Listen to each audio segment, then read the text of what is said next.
Assalamualaikum warahmatullahi wabarakatuh. Hari ini saya dan Farah akan menerangkan tentang hadis yang ke-19, iaitu hadis tentang penjagaan dan pertolongan Allah. Okay. Nama saya Nuri Idina binti Samsudin, nombor matrik 052121. Okay, matan hadis.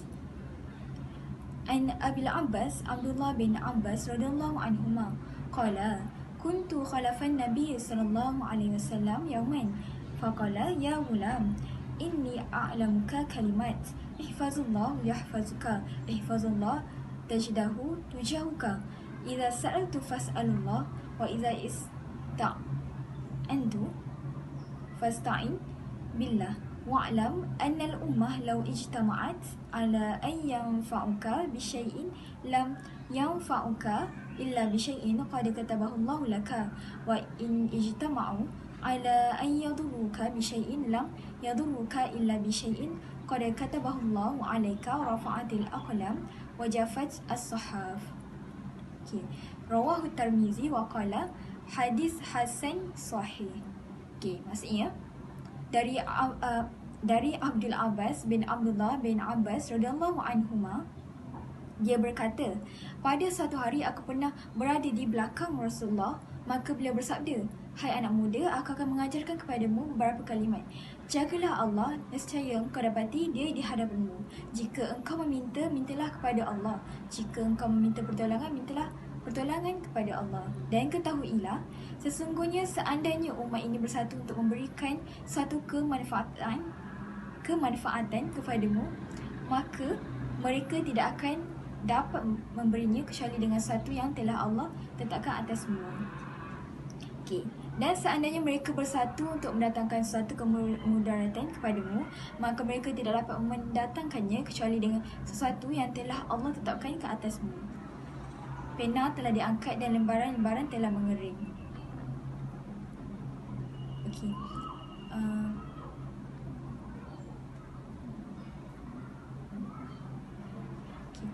وفي رواية غير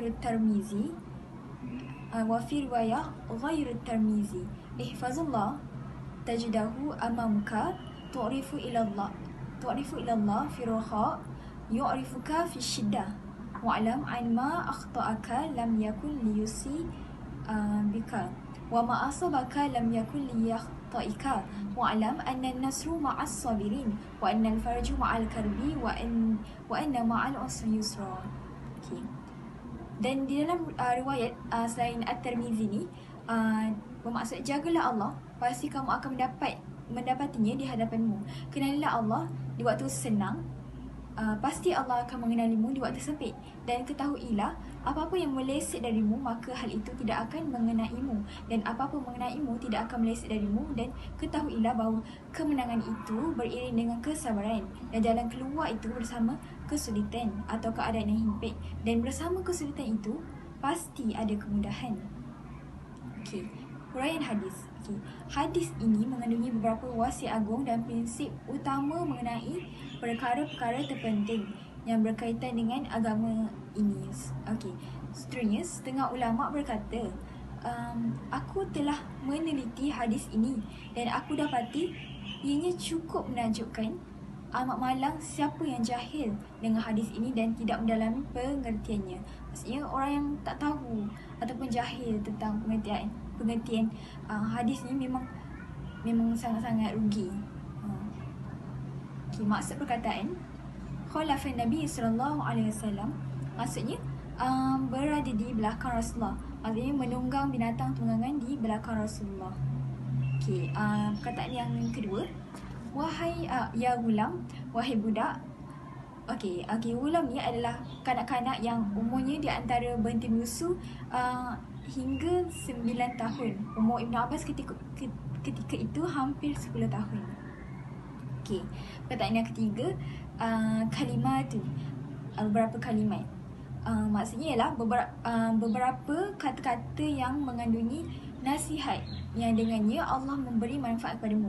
Ihfazullah, peliharalah Allah. Maksudnya, kenalilah batas-batas yang telah digariskan oleh Allah. Jagalah ia dan jangan melampauinya. Beriktizamlah dengan perkara yang difardukan dan sentiasa bertakwalah kepadanya, iaitu dengan melakukan perkara yang diperintah dan meninggalkan perkara yang dilarang. Okey, yahfazuka. Kalau yahfazuka ni maksudnya dia akan memelihara kamu. Maksudnya dia akan menjaga dan memelihara diri, keluarga, agama dan dunia kamu. Okey, tujahuka itu bersama.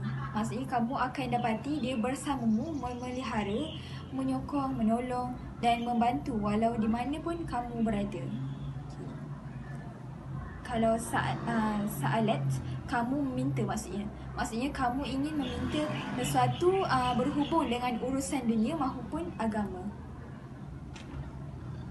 Okey, kalau ista'anat iaitu kamu meminta pertolongan. Kamu minta pertolongan di dalam sesuatu urusan daripada urusan dunia ataupun akhirat. Perkataan yang seterusnya, al-ummah iaitu ummah. Maksud yang dikehendaki al-ummah kat sini adalah seluruh makhluk yang berakal. Rafa'atil aqlam, telah diangkat kalam. Maksudnya berhenti daripada menulis Yang dikehendaki di sini ialah sesungguhnya segala sesuatu yang telah ditetapkan dalam ilmu Allah. Okey. Wajafat as-sahaf iaitu telah kering lembaran. Yang dikehendaki dengan lembaran ialah sesuatu yang telah ditulis di atasnya ketetapan-ketetapan bagi makhluk. Maksudnya macam Luh Mahfuz dalam tu dah tulis kita punya ketetapan-ketetapan hidup kita. Okey. Jafafuha maksudnya ialah muktamad dan akan tetap macam tu. Maksudnya memang muktamad lah, tak ada lagi berlaku penukaran dan perubahan padanya. Okey, kalau ar-raha iaitu kesenangan. Kesenangan tu macam kelapangan, kesenangan hidup, keamanan, kerehatan, kesihatan, kekuatan dan seumpama dengannya yang memberi kesenangan. Seterusnya akan disambung oleh kawan saya, Farhani. Assalamualaikum warahmatullahi wabarakatuh. Nama Nur Farhani binti Muhammad Bakri, nombor matrik 052120. Hari ini saya akan menyampaikan kandungan hadis, iaitu hadis yang ke-19, penjagaan dan pertolongan Allah. Antara kandungan hadis yang pertama ialah perhatian Rasulullah dalam usaha membimbing ummah dan melahirkan generasi mukmin contoh. Rasulullah SAW amat memberikan perhatian berat dalam menanamkan akidah yang betul ke dalam jiwa orang-orang yang beriman, khususnya kepada para pemuda. Yang kedua, jagalah Allah, pasti Dia akan menjagamu. Kata-kata ini menganjurkan kepada kita supaya menjaga perintah-perintah Allah, melaksanakannya dan menjauhi larangan-larangannya. Jika kita melakukan semua itu, pasti Dia akan menjaga kita sama ada di dunia maupun di akhirat. Okey, yang ketiga, jika kamu meminta, mintalah kepada Allah.